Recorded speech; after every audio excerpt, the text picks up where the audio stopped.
Como era de se esperar, o vídeo provando que a Bíblia é repulsiva recebeu muitas críticas.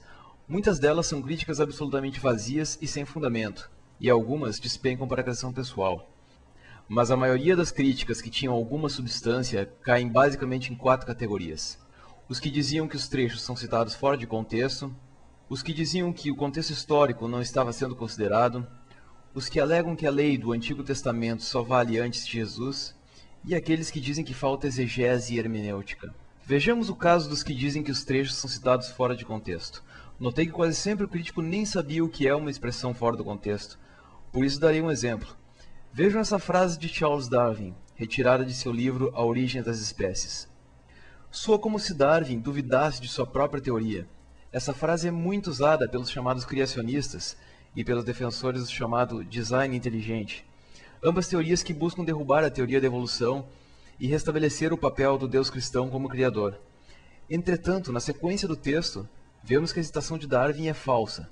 Isso é que é retirar um trecho de seu contexto. É quando você pega uma frase cujo sentido é refutado dentro do próprio texto, ou quando você cita apenas parte de uma linha de raciocínio, ignorando a conclusão final. Mas os trechos da Bíblia não se encaixam nesse perfil. Quando eu pedia para que me fosse mostrado como o trecho estava fora de contexto, a resposta era invariavelmente a seguinte: você tem que considerar o contexto histórico. O argumento era de que a época de Moisés era uma época mais primitiva e que coisas como escravidão e machismo eram consideradas normais e aceitáveis. Isso é falho em pelo menos 3 pontos. A Bíblia é tida como a palavra de um Deus onisciente. Se ele era onisciente, mesmo naquela época ele saberia, por exemplo, que apedrejar adolescentes é uma coisa abominável. Entretanto, o Deus de Moisés achava mais abominável comer carne suína em vez de bovina. Além disso, esses versículos continuam sendo usados em épocas bem recentes. Por exemplo, entre os séculos 17 e 19, os senhores de escravo da América do Norte usavam trechos da Bíblia para mostrar aos africanos que era a vontade de Deus que eles fossem escravos. Ainda hoje, o Levítico é usado para justificar o ódio aos homossexuais.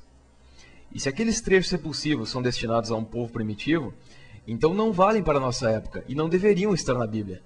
Se fosse mesmo um livro destinado a um povo primitivo, a Bíblia deveria ser apenas uma curiosidade para estudantes de história, não um guia moral válido para os nossos dias. Isso apenas reforça a mensagem final do vídeo. Um livro tão repulsivo não tem lugar na nossa sociedade. A terceira alegação é de que a lei do Antigo Testamento só vale antes de Jesus. Isso esbarra em pelo menos 2 problemas.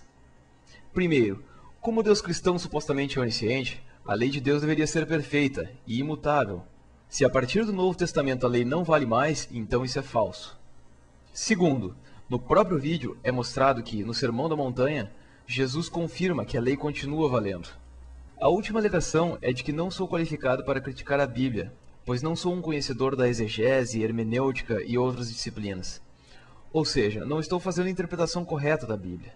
Mas qual é, por exemplo, a interpretação correta nos trechos em que o Deus fala em apedrejar e passar pessoas ao fio da espada?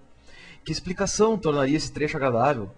Quando pergunto isso, normalmente a resposta volta às questões anteriores sobre contexto histórico e validade das leis. Além do mais, a própria necessidade de se fazer tanta interpretação de livros sagrados é um perigo em si. O que separa o religioso moderado do fundamentalista é justamente a interpretação.